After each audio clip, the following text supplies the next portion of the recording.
JUI-ANP और जमात इस्लामी पहले ही सरापा एहतजाज। आसिफ जरदारी की गिरफ्तारी पर जियाले भी सड़कों पर आने को तैयार। नून लीग भी मैदान में आ गई तो हुकूमत के लिए बड़ी मुश्किल होगी। तहरीक इंसाफ अपना पहला बाकायदा बजट आज पेश करने जा रही है। नए साल में नए वादे वईद होंगे।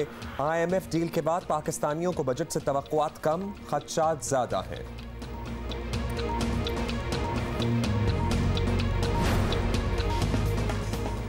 और आज हम याद कर रहे हैं पाकिस्तान फिल्म इंडस्ट्री के पहले हीरो संतोष कुमार को उनकी बरसी पर। What a great song it is. Assalamualaikum once again. Jiyo Pakistan Abdullah Huma के साथ। We were talking about the मौसम। पहले तो जल्दी से मैं आपको बता दूं, कराची वालों कहा यही जा रहा है कि वीकेंड पे कुछ थंडर, कुछ बारिश, कुछ इस किस्म की फोरकास्ट है। I am really looking forward to it, क्योंकि आजकल आपने मौसम देखा है कराची में, इट्स स्टिल। मतलब स्टिल का मतलब है कि कोई हवा नहीं चल रही, इट इज जस्ट सफोकेटिंग। तो गर्मी तो एक होती है, वो तो आप एक्सपेक्ट कर रहे होते हैं समर में, लेकिन अभी तो बिल्कुल एक बहुत ही घुटा हुआ माहौल की सूरत हाल है। और वो जो लाहौर में अगस्त सितंबर में जो मौसम होता है ना, जब सांस नहीं आ रहा होता और हवा बिल्कुल बंद होती है और आप एक मिनट के लिए भी अगर आप हवा से या AC से या पंखे से दूर हो तो सर से लेकर पैर तक पसीने में शराबोर हो जाते हैं। वही हाल आजकल कराची में है, which is very unusual for Karachi. लेकिन क्लाइमेटिक चेंज इज़ रियल। बहुत से लोग बात कर रहे हैं। लाहौर से भी मेरी कुछ दोस्तों से बात हो रही थी, वो कह रहे हैं कि हर साल ही ये कहते हैं कि इतनी गर्मी नहीं पड़ी, लेकिन इस मरतबा तो ऐसा लग रहा है कि 50 डिग्री को पारा बस छुआ आज या कल। बस हवा चलती रहनी चाहिए, सांस तो आए ना इंसान को। बाकी मौसम का क्या किया जा सकता है, टेम्परेचर तो ऊपर नीचे होता रहता है।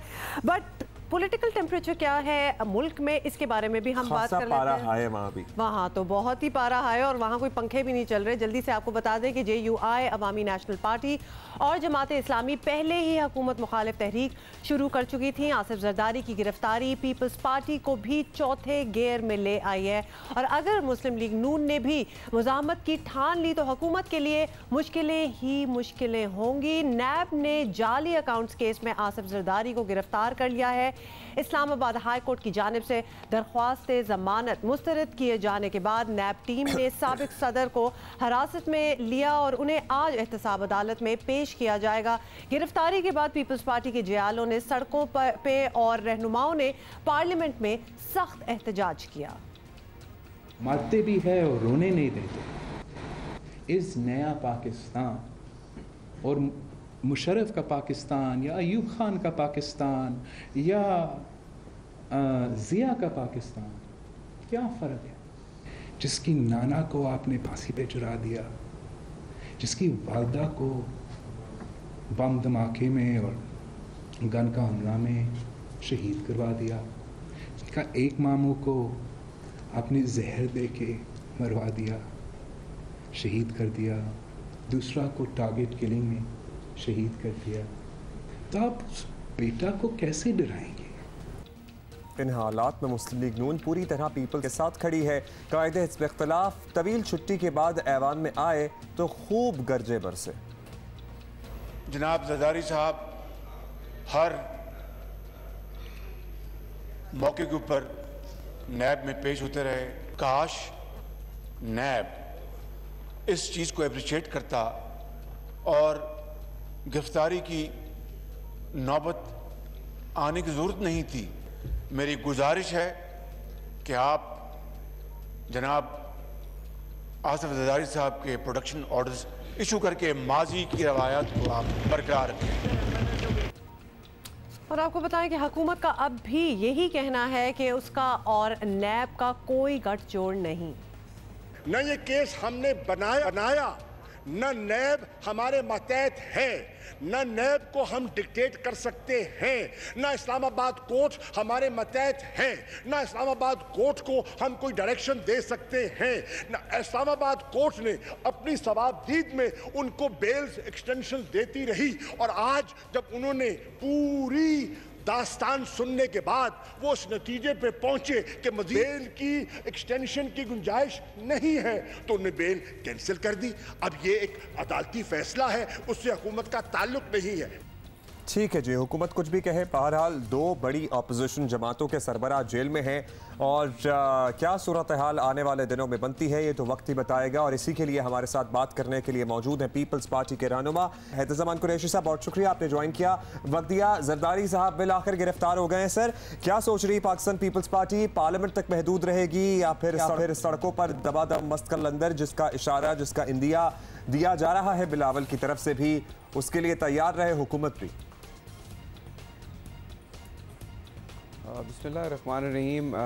अब्दुल्ला, देखें, पाकिस्तान पीपल्स पार्टी ने इस गिरफ़्तारी से बहुत पहले अप्रैल मई में इस बात का अंदिया दिया था कि हम अवामी राब्ता मुहिम शुरू करेंगे, क्योंकि इस हुकूमत की हुक्मरानी बिल्कुल बुरी तरह नाकाम हो चुकी है। हम अवामी इश्यूज़ के ऊपर जो है राब्ता मुहिम शुरू करेंगे और पार्लियामेंट के अंदर तो हम रिस्पॉन्सिबल अपोजिशन का पहले भी मुजाहरा कर रहे हैं और आप देख रहे हैं हम आगे भी जाके करेंगे।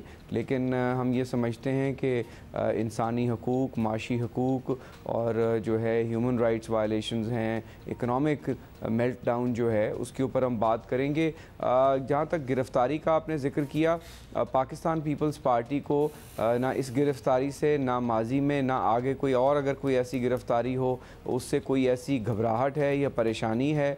केसेस अदालतों में लड़े जाते हैं, सड़कों पे नहीं और पार्लियामान में नहीं। पार्लियामान में हम बात करेंगे अवामी मुद्दे की और हम ये समझते हैं कि जिस अंदाज में कानून की वायलेशन की गई है, आप बात कर ही रहे हैं तो हैदर ज़मान कुरैशी साहब, एक और अवामी मसला, अवामी मुद्दा जिससे अवाम का बराह रास्त ताल्लुक है, आज बजट किया जा रहा है, जाहिर है अपोजिशन की निगाहें भी उस पर हैं, उस पर भी आपसे राय लेंगे। हैदर ज़मान साहब, आप हमारे साथ हैं, आपसे ये भी हम पूछना चाहते हैं कि कल शहबाज शरीफ साहब ने आसिफ अली जरदारी के प्रोडक्शन ऑर्डर जारी करने का मुतालबा किया स्पीकर असेंबली से, तो क्या हम आने वाले दिनों में पीपल्स पार्टी और नून लीग को एक साथ हुकूमत के खिलाफ बाहर निकलता देख सकते हैं?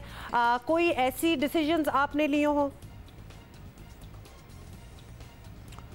देखिए हुमा, अभी तो हमारी सीसी का कल रात बड़ा एक मैराथन इजलास था और ये इजलास पहले से तयन शुदा था और इस इजलास का जो एजेंडा था वो बजट था, इकनॉमिक अफेयर्स और जो मुल्क में माशी हालत है, जो ह्यूमन राइट्स के मसाल हैं, जो जमहूरी चैलेंजेस हैं, मीडिया पे कदगने हैं, अदालती रेफरेंसेस फाइल हुए हैं, उसमें ज़ाहिर है कल का इवेंट फिर ऐड ऑन हो गया। जो पोस्ट जो बेल इवेंट्स थे, जो है डिसमिसल ऑफ द बेल, तो उसके ऊपर भी बात हुई और बहुत तफसीली बात हुई।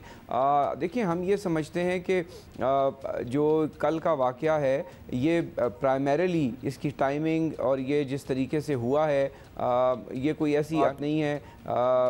पाकिस्तान के अवाम के जो असल मसाइल हैं, जो बजट के इश्यूज़ हैं, उससे तवज्जो हटाने के लिए, और आप अनफॉर्चुनेटली बहुत सारा मीडिया टाइम इसके ऊपर अगले चंद दिनों में लगेगा, ये अरेस्ट क्यों हुई, इसके क्या मुहर्रिकात थे, लेकिन हम ये समझते हैं कि हम हुकूमत को डाइग्रेस नहीं करने देंगे।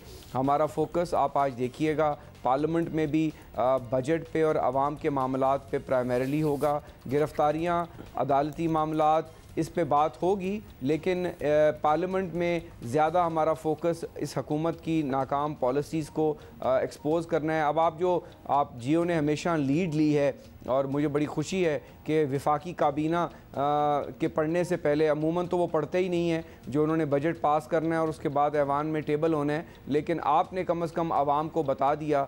और हमने 1 माह पहले प्रेस कॉन्फ्रेंस की थी पार्लियामेंट के बाहर, मैं उसमें ख़ुद मौजूद था और हमने बता दिया था कि IMF प्रोग्राम के तहत ये IMF का बजट है, IMF के लोग बना रहे हैं, इसका हुकूमत से कोई लेना देना नहीं। और पाकिस्तान की तारीख़ में हुमा ये पहली बार हो रहा है कि IMF का मुआहिदा नहीं हुआ, IMF के इकनॉमिक जो बोर्ड है उसने अप्रूवल नहीं दी, लेकिन हमारा सारा जो बजट है वो IMF के मुआहिदे की बुनियाद पर बना हुआ है। और हैरान कुन बात है, और इसमें 1013 आपके नुमाइंदे ने बताया पिछले साल का डेवलपमेंट PSDP था, जिसको काट के असद उमर ने 675 किया, लेकिन उन्होंने ये नहीं बताया कि ये रियल टर्म्स में एक्चुअली ये 300-400 अरब से ज़्यादा नहीं लग पाया। तो अभी 925 अरब बड़े अच्छे लगते हैं दिखाने के लिए, लेकिन अभी ये जब ट्रिकल डाउन होगा तो 30% से ज्यादा नहीं लगेगा क्योंकि सब कट डाउन हो जाएगा। हमें रहनुमा मुस्लिम लीग नूर खान साहब ने भी ज्वाइन किया है, उनसे भी हम यही पूछना चाहते हैं रीसेंट डेवलपमेंट्स के हवाले से।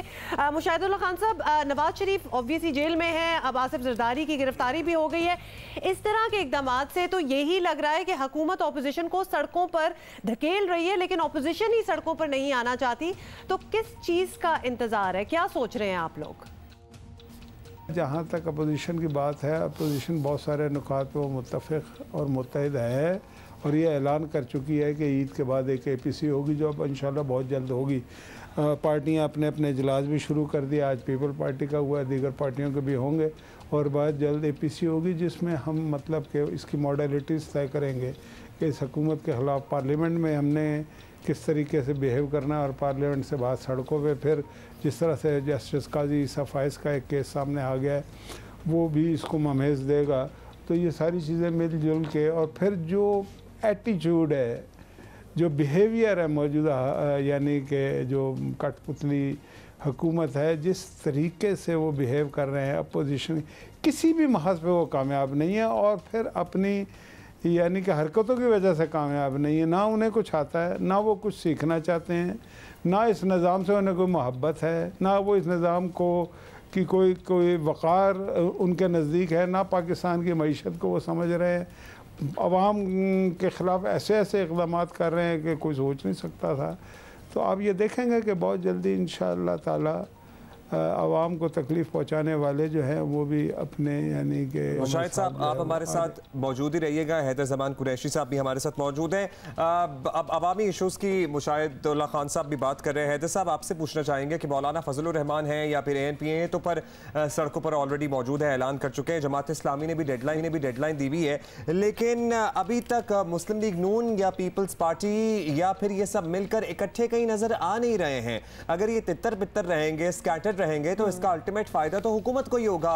कोई मुत्तहिदा ऑपोजिशन, इसके कोई चांसेस, कोई इम्कानात हैं?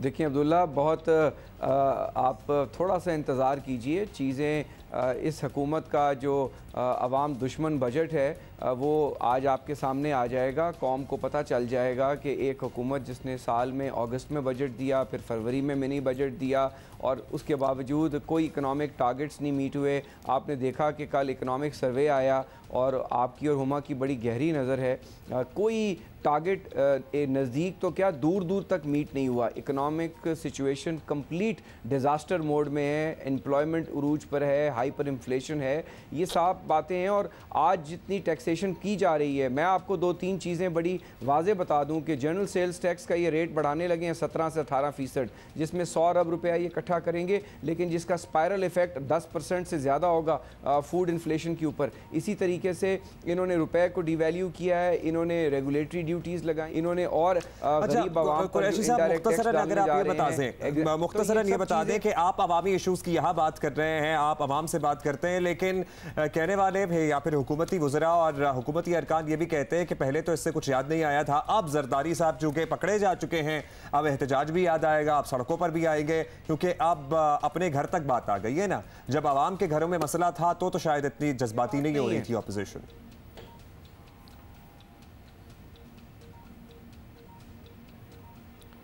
हैदर साहब, आवाज़ आ रही है आपको?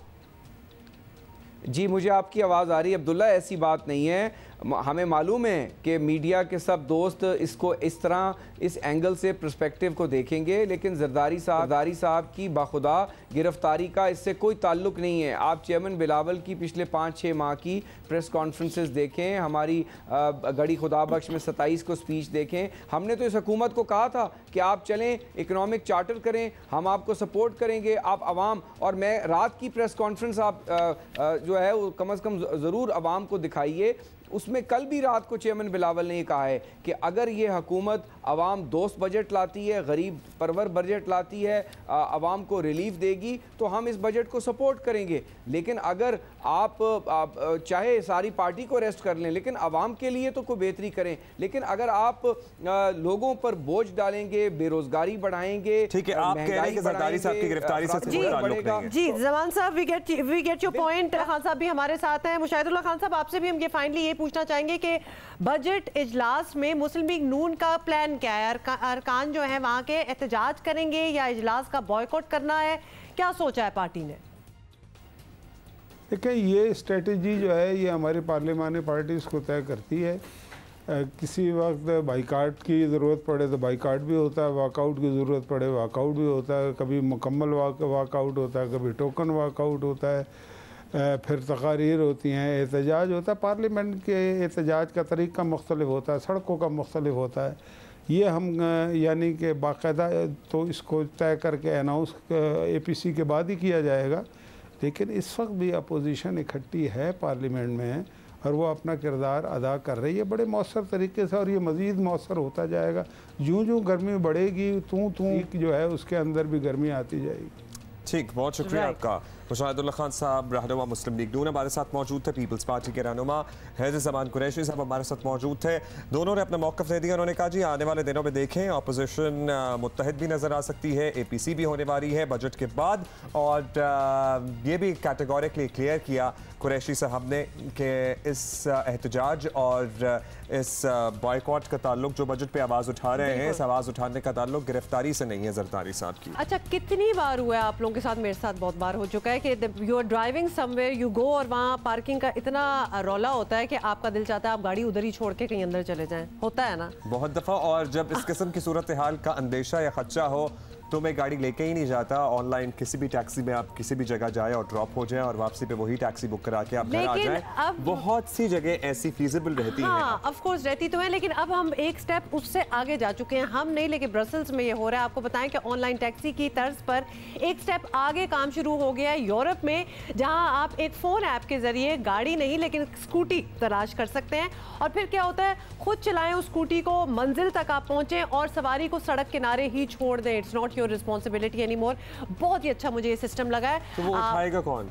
यही तो सारी बात है। ये सिस्टम काम किस तरह करता है, क्या क्या होता है इसमें, ये हमारे नुमाइंदे हैं अफजल नदीम डोगर, आजकल ब्रसल्स गए हुए हैं। हमारे यहाँ नहीं हो सकता इस तरह, आप किस खुले आम नहीं मोटरसाइकिल छोड़ सकते। दुनिया में हो रहा है ना, देख तो लो। ये देखें जी, बिल्कुल महंगी पब्लिक ट्रांसपोर्ट, अपनी गाड़ी में पार्किंग ढूंढने का मसला, यूरोप जैसे जो मसरूफ तीन शहर है वहां पर एक बड़ा मसला होता है। यहाँ पर आजकल हम देख रहे हैं कि स्कूटी टाइप एक जो इलेक्ट्रॉनिक एक स्कूटी है वो बहुत मुतारिफ हो रही है।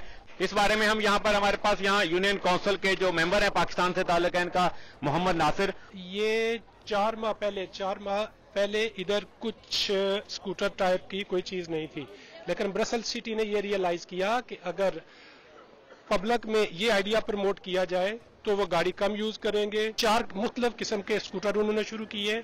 ये डाट है, इसे स्टार्ट करने के लिए आपको सिंपली इसका ऐप अपने टेलीफोन में डाउनलोड करना है और उसके बाद जहां भी आपको मिले या आप GPS के जरिए खुद फाइंड आउट कर सकते हैं कि ये कौन सी जगह पे पड़ा है। जस्ट आपने स्कैन करना है और आपने शुरू कर देना है। ये 4 मुख्तलिफ किस्म के स्कूटर अभी इन्होंने ब्रसल्स में शुरू किए हैं, जिनसे ब्रसल्स के लोग बहुत ज्यादा खुश हैं। यहाँ पे तो वो पाकिस्तान वाला कल्चर तो है नहीं कि नवाब साहब हैं, IG साहब हैं या कोई सियासतदान है तो वो तो मेट्रो पे और टैक्सी पे तो बैठते नहीं है, लेकिन यहाँ पे आप देखेंगे कि प्राइम मिनिस्टर भी होगा, वो भी इस स्कूटी को इस्तेमाल कर रहा होगा। बहुत सारे लोगों ने इंक्लूडिंग भी गाड़ी का इस्तेमाल 50% से 70% कम कर दिया है। इधर एक इलाका है मोलनविक, मैंने उधर जाना है, वो इधर से लेके 5 किलोमीटर तक है, तो वो मुझे टैक्सी में या अपनी गाड़ी में पड़ेगा 10 से 15 यूरो। ये मुझे 2 यूरो में पड़ेगा। जी, इसको चलाने में भी कोई मुश्किल नहीं, मैं समझता हूँ बच्चों की तरह की सवारी है।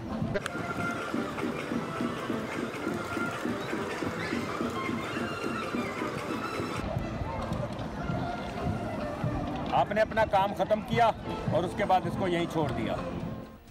मुझे इस बात की बड़ी खुशी हुई कि डोगर साहब जो है ना वो बड़ा एंजॉयज ले रहे हैं, लेकिन बात यह है मुझे इस बात की बड़ी खुशी हुई कि डोगर साहब गिरे नहीं है। उसकी भी खुशी हुई है, लेकिन मैं इतना दूर सोच नहीं रही थी, वो आपके कंसर्न अच्छा नहीं, क्योंकि मैं अपने पे रख के सोच रहा था कि मैं तो शायद इनिशियली डिसबैलेंस हो जाऊं, थोड़ी सी प्रैक्टिस चाहिए आपको, नहीं? ऑब्वियसली, मतलब you get the hang of it if you know how to ride a bike और व्हाटएवर, तो बैलेंस तो आपको अच्छा, करना पहले मुझे आता समझ नहीं आया था, अब मुझे समझ आया कि आपने ये स्कूटी लेनी है, जो भी स्कूटर लेना है, और आपने जहां ड्रॉप होना है आपने वहीं इसको छोड़ देना है। somebody else जो कि उधर ही घूम रहा होगा, उसे उसी स्कूटी की ज़रूरत होगी, वो आपकी स्कूटी पकड़ेगा, अपने फ़ोन में से उसको स्कैन करेगा कोड को, उस स्कूटी के ऊपर जो लगी हुई है स्क्रीन, और वो लेके चलता है। बहुत लंबी कहानी अब्दुल्ला ने सुनाई है। बेसिकली ये आपने जहाँ जाना है जाएं, स्कूटी छोड़ दें, बस अगले ने जो करना है वो उस पे है ना।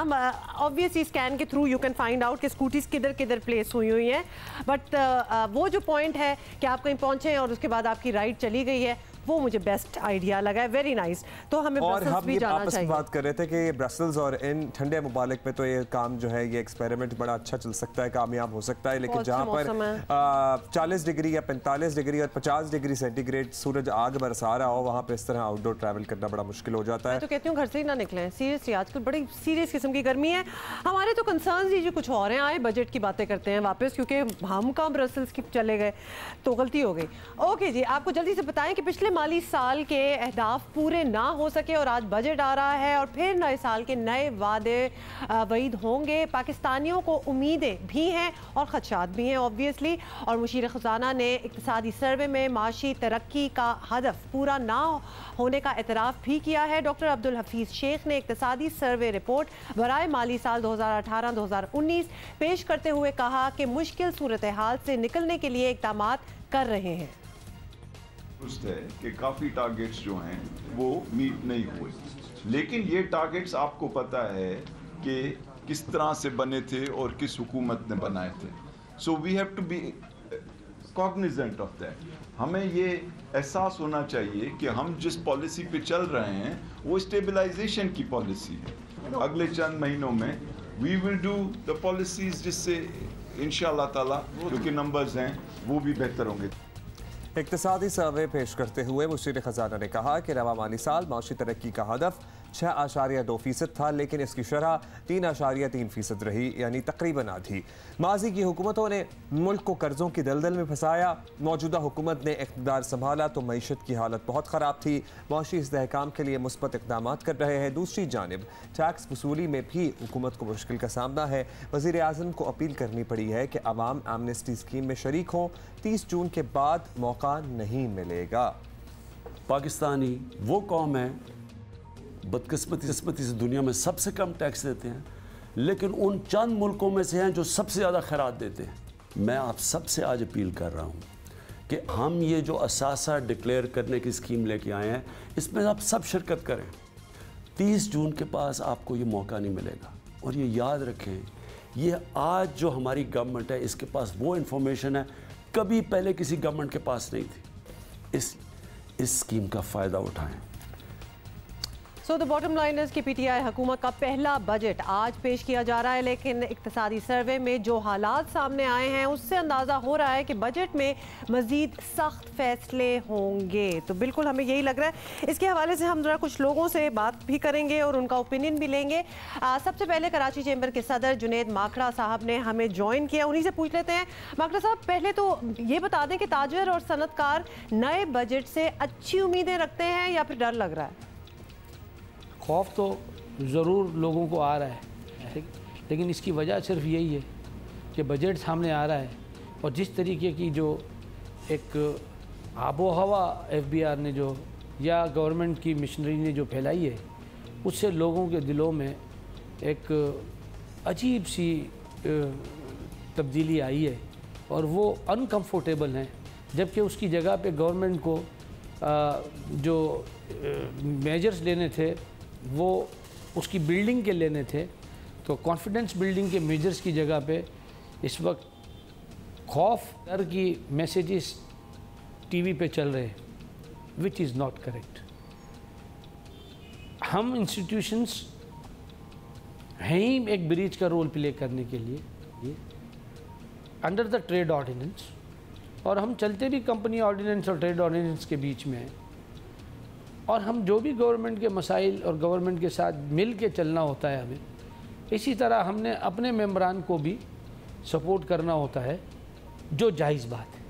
अगर गवर्नमेंट की बात नाजायज़ है, हमारा काम है बात करना। We are not with any political party. हम इंडिविजुअल अपनी बिजनेस पॉलिटिक्स के सामने रखते हुए लोगों को फैसिलिटेट करने के लिए हम बैठे हैं। लेकिन इस वक्त जो मामला चल रहा है उसमें हमें गवर्नमेंट से ये इल्तमास है कि ये we are aggrieved with this techniques, और ये टैक्टिक्स जो है इसको आप बंद करें। और अच्छा जुनैद साहब, आप ज़ाहिर है कराची के ताजरों सनतकारों की एक अहम आवाज़ है। आपसे जानना चाहते हैं कि हुकूमत ने अब जो फैसला किया है कि ज़ीरो टैक्स पॉलिसी ख़त्म की जाएगी, हर सेक्टर को टैक्स नेट में लाया जाएगा, क्या रिस्पॉन्स है? सनतकार इससे कंसर्न हैं या फिर अप्रिशिएट कर रहे हैं इस पॉइंट को? ज़ीरो का ये इशू था कि ऑलरेडी SRO 1125 जो है वो ज़ीरो रेटेड को कवर करता है, और ज़ीरो रेटेड में वो 5 इंडस्ट्रीज़ थी जो इसका फ़ायदा ले रही थी, और वो सारी एक्सपोर्ट बेस्ड थी। लेकिन बदकिस्मती ये हुई कि इसमें आगे इन्हांसमेंट करने की जगह पे कि जहाँ 5 ज़ीरो रेटेड से आपको 10 ज़ीरो रेटेड पे जाना चाहिए था, आप उल्टा 5 ज़ीरो रेटेड ही ख़त्म कर रहे हैं। हम इसके ख़िलाफ़ हैं। हम चाहते हैं कि आप 5 ज़ीरो रेटेड को कंटिन्यू करें, और अगर कोई ऐसी एनॉमली है तो उसको बैठ के स्टेक होल्डर्स जो हमारे रिस्पेक्टेड एसोसिएशंस हैं और कराची चैम्बर या चैम्बर दूसरी जितनी भी कराची पाकिस्तान की जो मेन सूबाई लेवल पे हैं, बड़ी चैम्बर्स हैं 4, उनको सामने बैठ के इस मसले को हल कर लेना चाहिए था, न लिंगर ऑन करना चाहिए था। बहरहाल इससे कोई पॉजिटिव इमेज नहीं कायम होगा, नेगेटिव ही आएगा।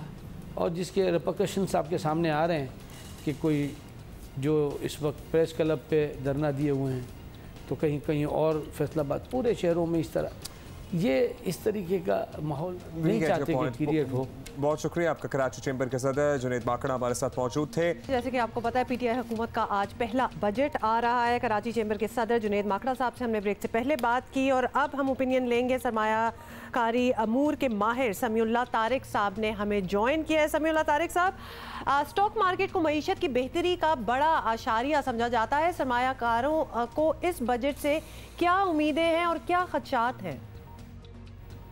देखिए, इस बजट से उम्मीदें तो खैर सरमायाकारों को इतनी ज़्यादा नहीं है, क्योंकि ये कि कुछ चीज़ें तो गवर्नमेंट ने उनकी ऑलरेडी मान ली थी, जिसके अंदर बोनस पे टैक्स इशुएंस का टैक्स का विड्रॉल था, और जो है वो इससे पहले एडवांस टैक्स जो गवर्नमेंट ने हटा दिया था मार्केट में ट्रेडिंग पे।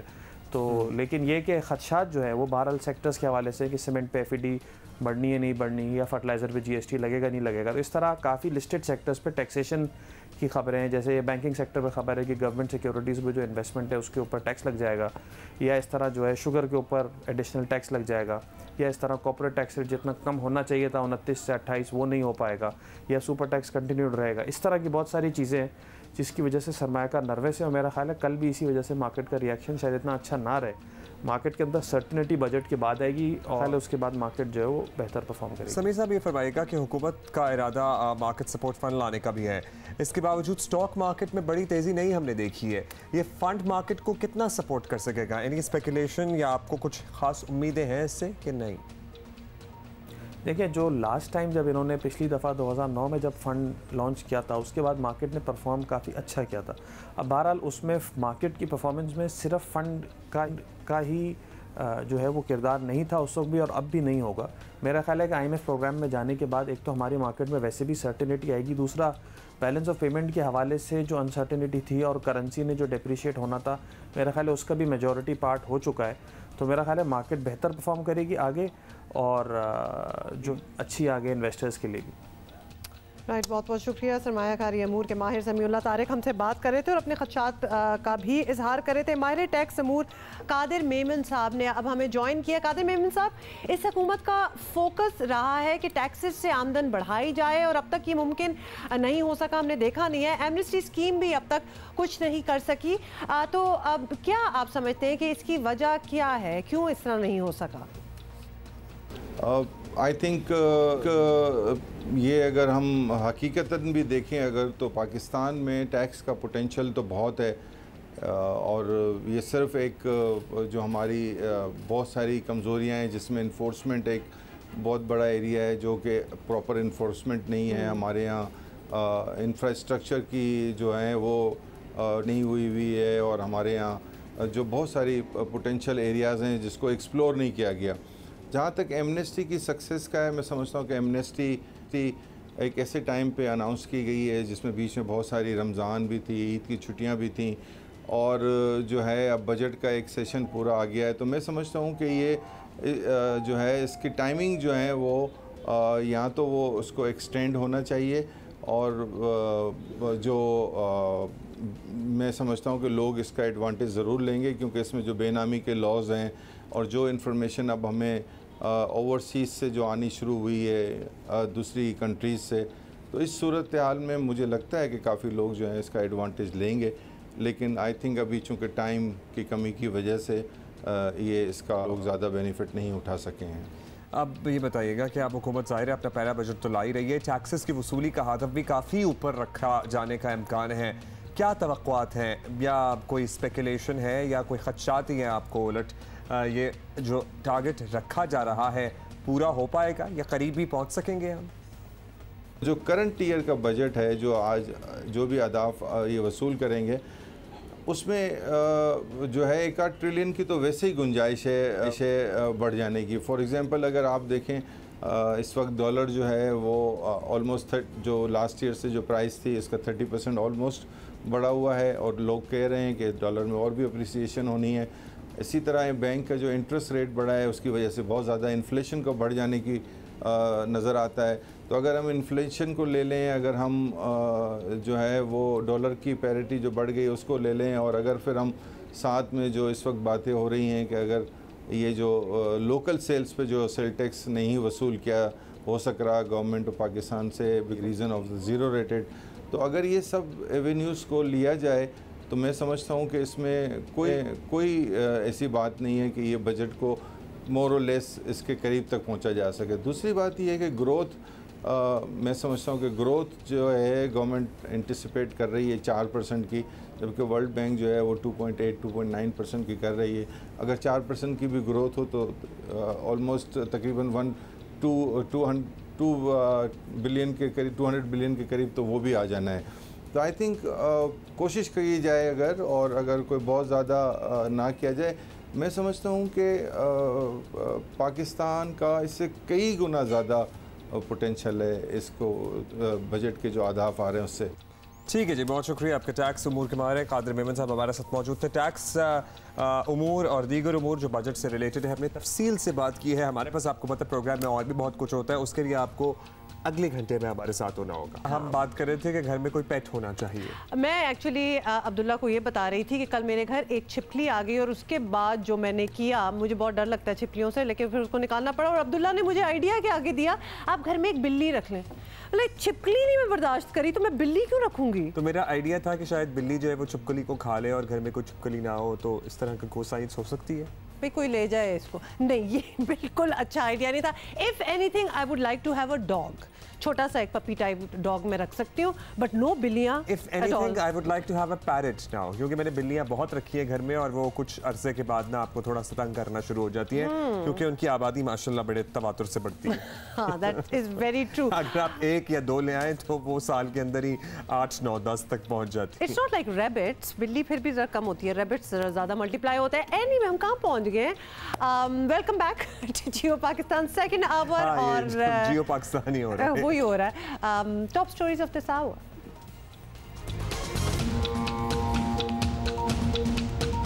खैबर पख्तूनख्वा में शामिल होने वाले कबायली अजला में 2 माह के लिए दफा 144 का नफाज, इलेक्शन मुलतवी होने के खदशात बढ़ते नजर आ रहे हैं।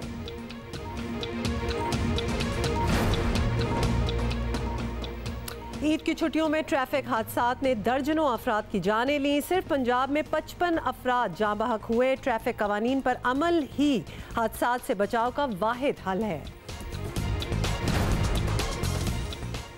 और ईद सीजन पर खैबर पख्तूनख्वा में लाखों सयाह आए, लेकिन सयाहों को सहूलतें देने के दावे गलत निकले।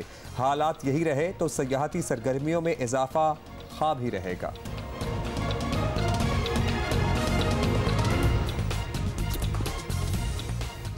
अच्छा जी, जो सयाहों वाला मामला है ना, ये भी बड़ा नाजुक मामला है क्योंकि बहुत से लोग, बहुत से जानने वाले रिश्तेदार हमारे भी गए थे। कुछ का तो बड़ा ज़बरदस्त एक्सपीरियंस भी रहा, हम ये कहेंगे कि कुछ का बड़ा ज़बरदस्त एक्सपीरियंस रहा और कुछ का बड़ा ही ऑकवर्ड एक्सपीरियंस रहा। अच्छा उनका, मुझे नहीं पता वैसे, लेकिन अच्छा उनका रहा होगा जिन्होंने ज़रा पहले से डिसीजंस ली होंगी, बुकिंग्स करवाई हुई होंगी और उनका वो एक अच्छा सेफ किस्म का गुजरा होगा। वरना बहुत से लोगों के साथ ये भी हुआ अब्दुल्ला कि वो वहाँ पहुँचे हैं और होटल नहीं थे, सड़कों पे रहे हैं, गाड़ियों में रहे हैं, बड़ा बुरा हाल हुआ है। और जो थे वो भी इतने महंगे मिल रहे थे कि वो कहते हैं कि अगर दुबई के किसी होटल में भी हम रहना चाहते तो शायद उससे सस्ते दाम में पर नाइट को 20-30 हज़ार। एनीवे ये सारी हम आपको डिटेल देंगे, उससे पहले हम एक और बात करना चाहते हैं।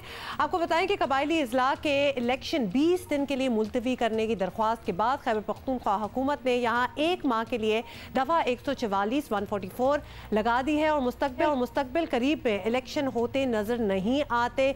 जिला भर में गैर मकामी अफराद का दाखिला भी ममनू करार दे दिया गया है और सियासी सरगर्मियों पर पाबंदी के बायस 2 जुलाई के इंतखाबात मुलतवी होने का खदशा पैदा हो गया है। जिला इंतजामिया ने एलामिया में कहा है कि तमाम इज्तिमात, रैलियों और जलसों पर मुकम्मल पाबंदी होगी। सूबाई हुकूमत ने इलेक्शन कमीशन से इंतखाबात की तारीख में 20 दिन तक तौसी की दरख्वास्त भी कर रखी है। सियासी रहनुमाओं का कहना है कि दफ़ा 144 के नफाज से इंतखाबी मुहिम चलाना नामुमकिन बना दिया गया है और इससे पहले 28 मई को ज़िला जनूबी वज़ीरिस्तान में भी अमन व अमान की सूरत हाल को बरकरार रखने के लिए दफ़ा 144 नाफिज कर दी गई थी। इसी पर बात करते हैं, वज़ीर इत्तलात खैबर पख्तूनख्वा शौकत यूसुफजई साहब ने हमें ज्वाइन किया है। शौकत यूसुफजई साहब, कुछ थोड़ी सी कन्फ्यूजन है, अगर आप क्लियर कर दें। खैबर पख्तूनख्वा हुकूमत ने पहले तो इलेक्शन कमीशन से 20 दिन की मोहलत मांगी, फिर 2 माह के लिए दफ़ा 144 नाफिज कर दी। अब 20 दिन की मोहलत मिलने के बाद दफ़ा 144 के अंदर कैसे इलेक्शन कराएंगे? अब ये कैसे होगा साहब? बिस्मिल्लाहिर्रहमानिर्रहीम। देखिए, दफ़ा 144 तो किसी वक्त भी उठाई जा सकती है, वो तो एडमिनिस्ट्रेटिव इशू होता है और जब भी कोई हालात ऐसे होते हैं जहाँ पे नॉर्मल एक्टिविटीज़ नहीं हो सकती, वहाँ पे दफ़ा 144 लगाया जाता है। जो इस वक्त के जो हालात है वहाँ पे, जहाँ तक इलेक्शन का ताल्लुक़ है तो वो इंशाअल्लाह ताला जो कि आईनी मुद्दत है, आपको पता है कि जो अमेंडमेंट आई थी उसके तहत हम 25 जुलाई तक हमने इंतखाबात कराने हैं। तो अभी उसमें तकरीबन कोई 20-21 दिन हमारे पास हैं। कहा कि जो इस वक्त वहाँ की सिचुएशन है उसमें आप देखें कि कितनी थ्रेट्स आई, कितने हमारे एक हफ़्ते के अंदर 10 फ़ौजी जवान शहीद हुए। तो लगता है ऐसा है कि वहाँ पे सूरत हाल इस वक्त काफ़ी मुश्किल है क्योंकि वहाँ उसके एक मखसूस इलाके में ऑपरेशन भी हो रहा है। तो जब तक ये ऑपरेशन है और कोशिश हो रही है कि पाक फ़ौज जो है वो फेंसिंग भी कर रही है, जो अफगान बॉर्डर हमारे साथ लगा हुआ है, तो इंशाअल्लाह ताला उस दौरान भी हम कोशिश कर रहे हैं कि जैसे जैसे फेंसिंग हो, ऑपरेशन से इलाका क्लियर हो, तो इंशाअल्लाह हम इस पोजीशन में होंगे कि पुरअमन तरीके से इंतखाबात करा सकें। शौकत साहब, बज़ाहिर यही लग रहा है कि सूबाई हुकूमत का मूड नहीं है कबायली इलाकों में इलेक्शन कराने का। वहाँ के उम्मीदवार तो एटलीस्ट यही कहते नज़र आ रहे हैं। तमाम स्टेक होल्डर्स से मुशावरत के बगैर खैबर पख्तूनख्वा हुकूमत ऐसे इक़दाम क्यों उठाती है आखिर, जिस पे फिर एतराज़ होता है लोगों को और मकामी अफराद को एतराज़ होता है? देखिए, ये एडमिनिस्ट्रेटिव इशूज़ हैं। मैंने आपसे कहा कि सिक्योरिटी के इशूज़ में फिर हुकूमत की रिस्पॉन्सिबिलिटी होती है कि लोगों के जान और माल का तहफ़्फ़ुज़ करे। तो जो इस वक्त मुख्तलिफ हमारे जो सिक्योरिटी एजेंसीज़ हैं उनकी तरफ से जो थ्रेट्स बताए गए हैं, और दूसरी बात देखें, जब भी कोई इस तरह का जो ऑपरेशन होता है तो ये नहीं कि सिर्फ उस इलाके में हालात कशीदा होते हैं, बल्कि उसका ये होता है कि जब आप इज्तिमात में जाएंगे, जब लोग कैंपेन पे निकलेंगे, जुलूसों में निकलेंगे, तो उसमें फिर ये थ्रेट ज़रूर होती है कि जो दहशतगर्द होते हैं फिर वो सॉफ्ट टारगेट को तरफ जाते हैं। तो हम नहीं चाहते कि कोई भी सॉफ्ट टारगेट बनाकर कोई धमाका करा या कोई जाने ज़ाया हो जाए।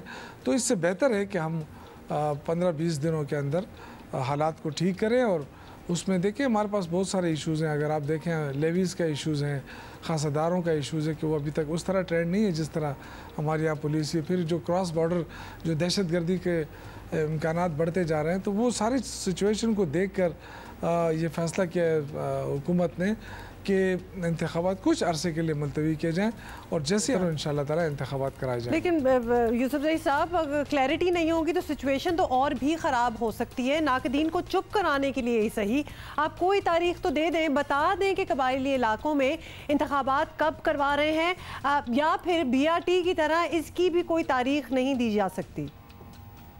देखिए, अपोजिशन का काम है तनकीद करना। BRT पे बड़ी तनकीद हुई, BRT बन गई अल्लाह के फजल से। ये तनकीदों से हम नहीं घबराते हैं, ना हमें कोई परवाह है। देखिए, इस वक्त अपोजिशन खुद एक ऐसे सिचुएशन में है कि आसिफ जरदारी साहब गिरफ़्तार हो गए, इससे पहले नवाज शरीफ साहब गिरफ़्तार हुए, इसके बाद मज़ीद और गिरफ़्तारियाँ हो सकती हैं। तो ये जो अपोजिशन प्रेशर डालना चाहती है गवर्नमेंट के ऊपर, जो महंगाई का खेल रही है, जो तारीख खेल रही है, इससे कोई फ़र्क नहीं पड़ेगा। इसलिए कि सबको पता है कि महंगाई है तो क्यों है, जो करप्शन किए इन्होंने आज वो भुगत रहे हैं, वो जेलों में जा चुके हैं। तो ये तो इंशाअल्लाह ताला ये प्रोसेस होता रहेगा, एहतसाब का अमल भी जारी रहेगा, अपोजिशन अपनी तारीखें भी खेलेंगी और हम इंशाअल्लाह ताला कबायली इलाकों के अंदर इंतखाबात भी कराएंगे। ये हमारा वादा है इंशाअल्लाह ताला आवाम के साथ, और ये इस गवर्नमेंट की तरफ से तोहफ़ा होगा।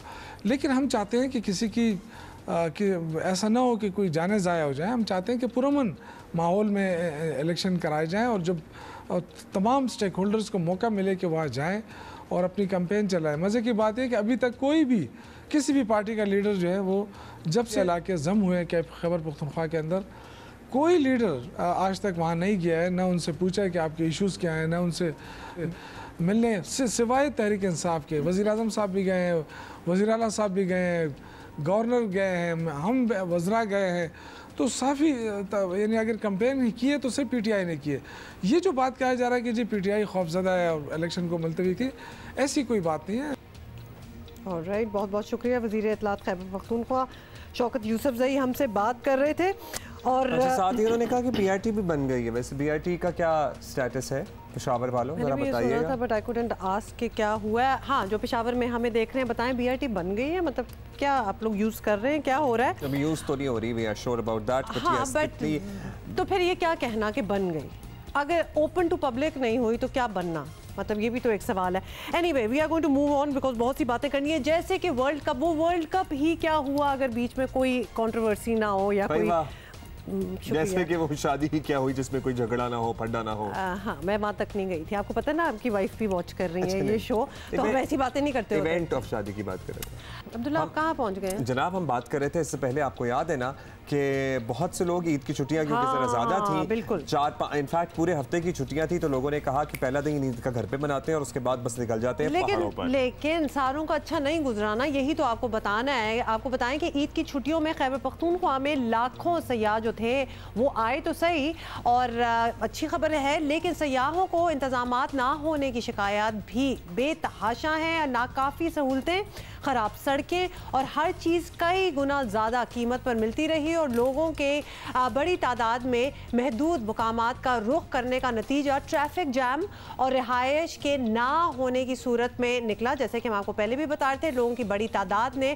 खौफ के आलम में रात अपनी गाड़ियों में गुजारी। भाई ये ट्रॉमा हो जाता है विद फैमिली किस्म की छुट्टी। अगर आप बीवी बच्चों के साथ गए हो और आप सोचे कि आपको रहने के लिए कोई जगह ना मिल रही हो, तो आप क्या करेंगे? वैसे फुट नोट बॉटम लाइन में इधर ये कह दूं, बीवी बच्चों के साथ अगर आप निकले हैं, you are not a bachelor any more, तो प्लीज थोड़ी सी प्लानिंग करके जाएं। एम ही ना पहुंच जाएं कि जी सब कुछ सामने पड़ा होगा आपके लिए, ऐसे नहीं होता। ये भी आपको बता दें कि जिन खुशकिस्मत अफराद को रिहाइश मिल गई थी, वो सोने के दाम पे मिल रही थी। 30-30 हज़ार पर नाइट पे उनको जगह मिली, और वो 30-30 हज़ार 5 स्टार की बात नहीं कर रहे हैं हम, बहुत ही ऑर्डिनरी से इंतजामात के साथ ये रिहाइश मिल रही थी। और सवात, गलियात, नारान, कागान जाने वाले सयाह तफरीह के बजाय सड़कों पर सोते रहे या फिर होटल के कमरे के एवज हज़ारों रुपए देते रहे। हमारे कॉरेस्पॉन्डेंट महबूब अली मौजूद हैं, उनसे बात कर लेते हैं। महबूब, शुक्रिया। सबसे पहले तो ये बता दें कि वादिया सवात में इस बार ईद के सीजन में ऑलमोस्ट कितने लोग आए हैं? कोई नंबर है जो यहाँ की टूरिज्म इंडस्ट्री ने हिसाब किताब लगाया हो? देखिए, अगर हम सरकारी अदाद-ओ-शुमार की भी बात करें तो इस साल ईद के मौके पर वादी स्वात के मुख्तलिफ इलाकों में आने वाले सयाहों की तादाद तकरीबन 5 से 6 लाख के दरमियान थी और इन सयाहों ने स्वात के असीर मकामात वादी कालाम, म्यादम और मनम जब्बा का रुख किया, स्वात के दीगर इलाकों का रुख किया। इससे इस इलाके की सयाहत को फ़ायदा पहुँचा है। इसका अंदाज़ा हम इस बात से लगा सकते हैं कि कालाम में तकरीबन 350 होटल्स हैं और ईद के इन दिनों में कालाम में होटल में कमरा मिलना जो था वो मुश्किल तरीन काम था। इस तरीके से अगर हम मिंगोरा शहर और इसके मज़ाफ़ात की बात करें तो यहाँ पर भी तकरीबन 120 से लेकर 130 होटल जो है वो मौजूद है, लेकिन किसी भी होटल में कोई भी कमरा जो था वो खाली नहीं था। इसकी जो होटल इंडस्ट्री है उस पर काफ़ी अच्छे असरात मुरतब हुए हैं। साथ में जो यहाँ पर जो ट्रांसपोर्ट बिरादरी है, इसके अलावा जो आम एक शहरी है उसको भी इस टूरिज़म का और इससे का बहुत बड़ा फ़ायदा पहुँचा है। अच्छा महबूब अली, यही लोगों की शिकायत भी थी कि वो रहना चाहते थे, जगह नहीं मिल रही थी, तो ज़्यादातर सयाहों की शिकायत ये थी कि खैबर पख्तूनख्वा के अक्सर इलाकों में उनके लिए मुनासिब और सस्ती सहूलियात नहीं थी। अगर थी भी तो ऑब्वियसली अफोर्डेबल होनी चाहिए ना, वरना फिर आप नहीं रह सकते। तो ये शिकायत जो थी इंतज़ामिया से भी की गई, क्या वाकई इतनी मुश्किलात थी? देखिए, अगर हम मुश्किलात की बात करें तो यकीनन इंतज़ामी तौर पर तो काफ़ी कोशिश भी की गई थी सड़कों को खोलने की और सयाहों को सहूलियात फराहम करने के, लेकिन मेरा ख्याल है कि जिस तादाद में इस दफ़ा सयाह जो है वो स्वात पहुँचे थे तो शायद इंतज़ामिया ख़ुद उसके लिए तैयार नहीं थी। सयाहों को जो मुख्तलिफ शिकायत थी, 2 दिन कबल मैंने द न्यूज़ में एक स्टोरी की थी और मैंने उसमें भी इसका जिक्र किया था कि कुछ होटल्स में, ख़ासतौर पर कालाम के कुछ होटल्स में जो जिस रेट्स पर कमरे दिए गए थे शायद वो तारीख़ में बुलंद तरीन रेट्स जो थे वो मुकर्रर किए गए थे। कुछ होटल्स में जो कमरे दिए जा रहे थे वो तकरीबन 10,000 रुपये से लेकर 15,000 और फिर 20,000 तक वो कमरे दिए जा रहे थे, जो कि आम तौर पर होटल मालिकान जो है वो कमरे 2 से 3,000 या तकरीबन 4,000 रुपये तक वो देते हैं। तो एक तो ये बड़ा फैक्टर था कि सयाहों को ओवर चार्ज किया गया था। इसके अलावा मुख्तलिफ सयाहती मकामात तक जो जाने वाली सड़कें हैं उसकी खस्ताहाली भी उनकी खस्ताहाली ने भी सयाहों को जो है वो डाल दिया था और उनको परेशान कर रखा था। सबसे बड़ा मसला ये था कि जो 2-3 हज़ार पर नाइट वाला होटल था वो अगर आप 30,000 में मिले हैं तो आपको तकलीफ होती है। महबूब, ये बताइएगा कि अब बड़ी तादाद में इस मरतबा भी लोग आए हैं, होपफुली ये सिलसिला जारी रहे, सहूलियात तो देना पड़ेगी तो ही ये सिलसिला जारी रहेगा। हुकूमती इक़दामात कोई नज़र आ रहे हैं या एक्सपेक्ट करें कि हुकूमत अपना कोई रोल प्ले करे, या फिर अभी से ही सीख लें? देखिए, हुकूमत बहुत कुछ कर सकती है। हुकूमत क्या नहीं कर सकती? अगर हम इस सवाल का जवाब यूँ ले कि हुकूमत क्या नहीं कर सकती। स्वात के 2 बड़े सयाहती मकामात जिसको देखने के लिए पूरे मुल्क से लोग आते हैं, ख़ास तौर पर अगर हम जिक्र करें मनम जब्बा और कालाम का। देखिए कालाम का रुट जो था वो साल 2010 में जो सैलाब आया था उससे ये रुट तबाह हुआ था। उसके बाद आज तक इस रोड को मुकम्मल तौर पर बहाल नहीं किया गया। बहरीन से कालाम तक की तकरीबन 35 किलोमीटर सड़क है, लेकिन आज तक इस रोड को कारपेटेड नहीं किया गया, जिसके बाई सयाहों को बहुत ज़्यादा मुश्किलात का सामना है। मनम जब्बा एक और ख़ूबसूरत रिजॉर्ट है, न सिर्फ स्वात का बल्कि पूरे पाकिस्तान का, जहाँ पर सर्दियों में स्की रिजॉर्ट होता है तो गर्मियों में अपने इंतहाई प्लीजेंट वेदर के बाइस बहुत बड़ी तादाद में सयाह इस इलाके का रुख करते हैं। लेकिन आप जाएंगे तो किस तरह जाएंगे? 33 किलोमीटर रोड मंगलौर से मनम जब्बा टॉप तक, लेकिन अब तक इस रोड को मुकम्मल नहीं किया गया, जिसके बाइस सयाहों को मुश्किल सामना करना पड़ा। बहुत शुक्रिया महबूब अली। और इससे पहले हम बात कर रहे थे कि मैं तो बहुत ही अरसे पहले गया था, हुमा कह रही थी कि पीटीडीसी के मोटेल्स बड़ी अच्छी जगह होते हैं, वहाँ पे जाके ठहरा जा सकता है, लेकिन उनकी आपको पता है कि इस सीजन में कहाँ आपको जगह मिलेगी? नहीं, एग्जैक्टली नहीं, आपको अपनी पूरी करानी है बुकिंग वगैरह। अभी भी अगर आपने अगस्त में भी जाना है ना तो अभी से बुकिंग कराएंगे तो आपको देखिए, अगर तो आप मरी वगैरह जाएं, डे ट्रिप के लिए जाएं, वो जो सारी फैमिली जाती है ना बिरयानी का एक बड़ा सा बना के, और फिर वो एक दूसरी चीज़ है, लेकिन when you have to stay there बच्चों के साथ बहुत मुश्किल है। और बाय द वे ये 3-4 हज़ार वाले जो हैं कमरे अगर आपको होटल मिल रहा है और 10-15 हज़ार में दे रहे हैं, स्टैंडर्ड उनका वो नहीं होता 10-15 हज़ार स्टैंडर्ड उनका 2-3 हज़ार वाला, यही तो मसला है। 10-15 हज़ार वाले पे आप 4 ले रहे हैं, बूरबन में 5 स्टार होटल मिल जाएगा। I mean I am sorry to say, but how much fun can you have जब बंदे पे बंदा चढ़ा हो, इतना रश है, तो वो तो सयाहत रहमत ही बन गई ना। सच प्लेसेस आपको किसी ऐसे सीजन में जाना चाहिए, मगर छुट्टियां इस मौसम में होती हैं, क्या करें? If you ask me, yes, ईदों के वक्त अगर आप कहीं बाहर ट्रैवल करें तो बड़ा ही रौला होता है, बहुत मुश्किल है। यहाँ समंदर में जगह नहीं मिल रही होती खड़े होने की। अच्छा जी, अभी हम आगे बढ़ेंगे। इससे पहले हम आपको पता है रमज़ान के शोज़ जब कर रहे थे तो रमज़ान में हमें एक्सीडेंट्स की बहुत सारी खबरें, एक तो ये ना कि आप टीवी और अखबार में पढ़ें, ये नहीं, आप अपने सर्कल से जो खबरें सुनते थे कि भाई आपके मोहल्ले में एक एक्सीडेंट हो गया, नौजवान की जान चली गई, मस्जिद में एक दो लड़कों का एक लड़की का पता लगा कि भाई एक्सीडेंट में बिल्कुल क्रैश कर गई गाड़ी, उनकी जान चली गई। मेजर फेटल एक्सीडेंट्स रमज़ान में हमने इतने सुने और देखे हैं, लेकिन ईद की छुट्टियों में भी वही सब। और आपको पता है इसका वाहिद रीजन होता है कि जब when you don't abide by the law, जो ट्रैफिक रूल्स हो, जो लॉ हो, अगर आप वो ना करें और उसके बाद फिर बेदहानी में पता नहीं क्या जोश में निकले हो, उससे भी बड़े एक्सीडेंट्स होते हैं। सऊदी अरेबिया में आपको पता है कि वहाँ पे भी इससे पहले जो है ना इनिशियली बहुत ज़्यादा एक्सीडेंट्स होते थे बिकॉज दे लॉन्ग हाईवेज और ट्रैवलिंग बहुत ज़्यादा होती है। पर्टिकुलरली अगर आप लोगों ने जद्दा से मक्का और फिर मक्का से मदीना गाड़ी पे जाना, हाँ बहुत ट्रैवल है। लेकिन अब वो मुझे बता रहे थे जितने भी लोकल्स और जितने भी हमारे पाकिस्तानी बहन भाई वहाँ रहते थे कि अब उन्होंने ट्रैफिक कवानीन की खिलाफ वर्जी करने पर इतने भारी जुर्माने लगा दिए हैं कि सवाल ही नहीं पैदा होता, और कैमरे लगा दिए हैं कि सवाल ही नहीं पैदा होता। पहली दफ़ा 1000 रियाल, दूसरी दफ़ा 3000 रियाल, 1000 रियाल, हाँ फिर अगली दफा वो 10,000 और फिर 30,000 रियाल तक बात पहुंचती है, तो वो सारी उम्र आप फिर जुर्माना ही पे ऑफ करते रहेंगे। Seriously need something like that, लेकिन हमें मुझे लगता है इससे भी ज्यादा चाहिए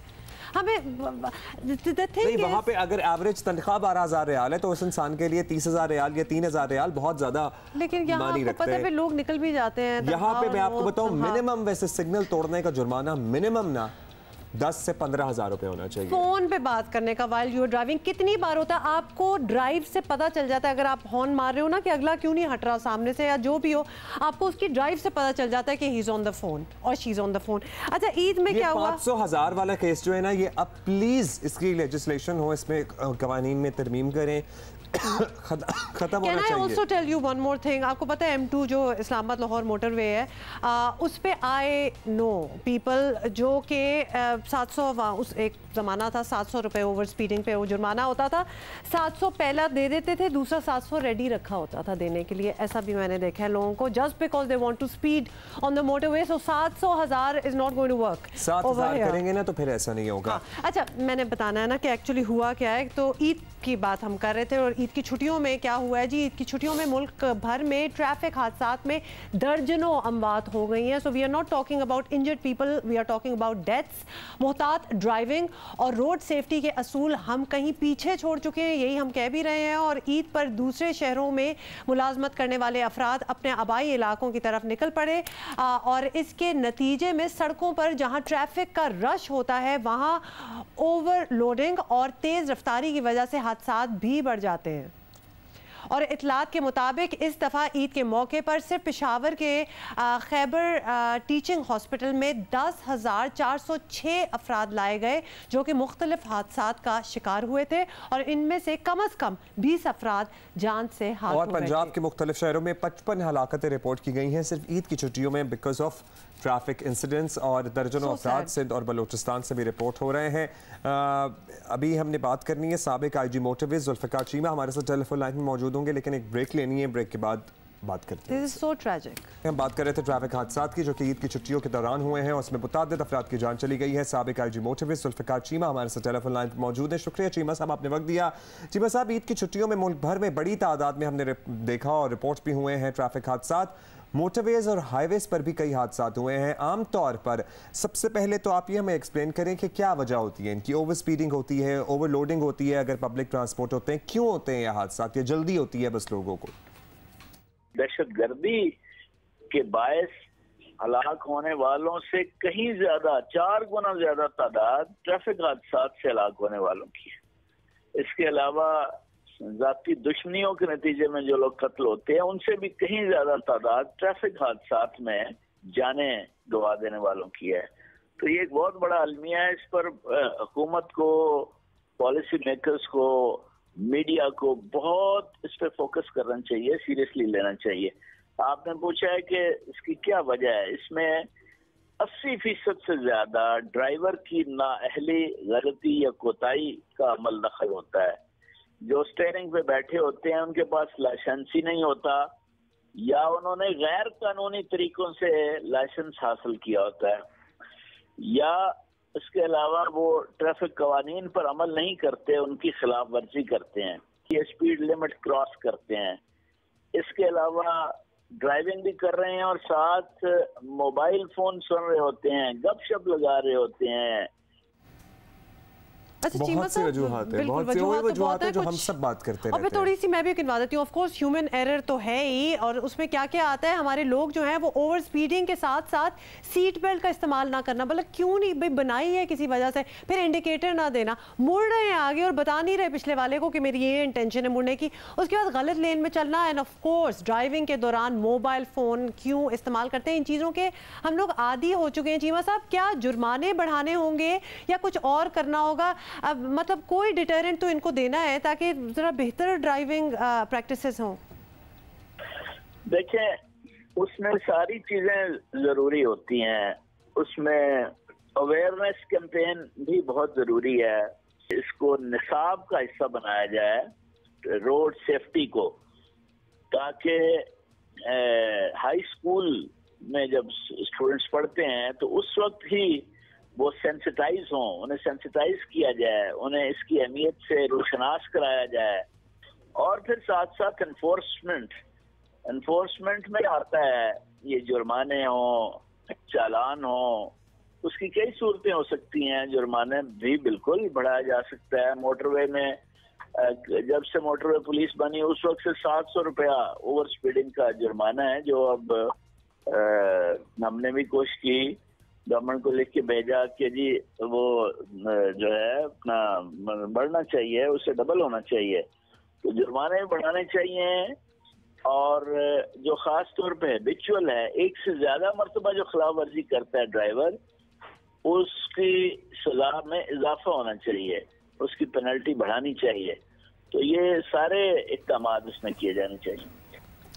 बहुत शुक्रिया आपका जुल्फिकार चीमा साहब। बिल्कुल जुर्माने बढ़ने चाहिए। लेकिन वो पॉइंट सिस्टम बाहर के मुल्कों में पॉइंट सिस्टम में होता है, ब्लैक पॉइंट्स आ जाते हैं आपके। एक दफ़ा आपका चलान हुआ, दूसरी दफ़ा हुआ, उसके बाद तीसरी दफ़ा में आपका कॉन्फिस्केट कर लेंगे ड्राइविंग लाइसेंस। उसके बाद मुझे लगता है कि यहाँ ड्राइविंग लाइसेंस कॉन्फिस्केट करने से भी शायद फर्क ना पड़े।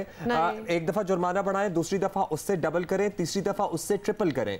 जब ज़्यादा पैसे जेब से देने पड़ेंगे ना, तो शायद सिर्फ यही चीज़ है जो आपको ट्रैफिक रूल्स अबाइड करने की तरफ धकेल सकती है। अदरवाइज खास तौर पे प्लीज अपने बच्चों को गाड़ी ना, कितनी कोई पाकिस्तानी है जिसने ना देखा हो किसी छोटे बच्चे को गाड़ी चलाते हुए या मोटर बाइक चलाते हुए? क्यों कर रहे हैं आप? मतलब मैंने ये भी देखा है, मोटर बाइक एक 12 साल का बच्चा चला रहा है, पीछे अम्मी बैठी हुई हैं और कहीं बाजार जा रहे हैं। Don't play with your lives and specially your children lives. आप उनको ये सिखा रहे हैं, वो अपने बच्चों के साथ भी यही करेंगे। Please don't do that. ये तो कर लेना, ये तो आपके हाथ में है। मेरा ख्याल है कि सबसे पहले हुकूमत को जुर्माने बढ़ाने की तरफ सोचना चाहिए। हाँ, इस पे हम ये प्रोग्राम खत्म करेंगे और हमें खुद भी सोचना चाहिए हर चीज हुकूमत पे नहीं डालनी चाहिए। मिलेंगे आपसे कल इंशाल्लाह। Tomorrow see you write in to us at Geo Pakistan. Have a great day.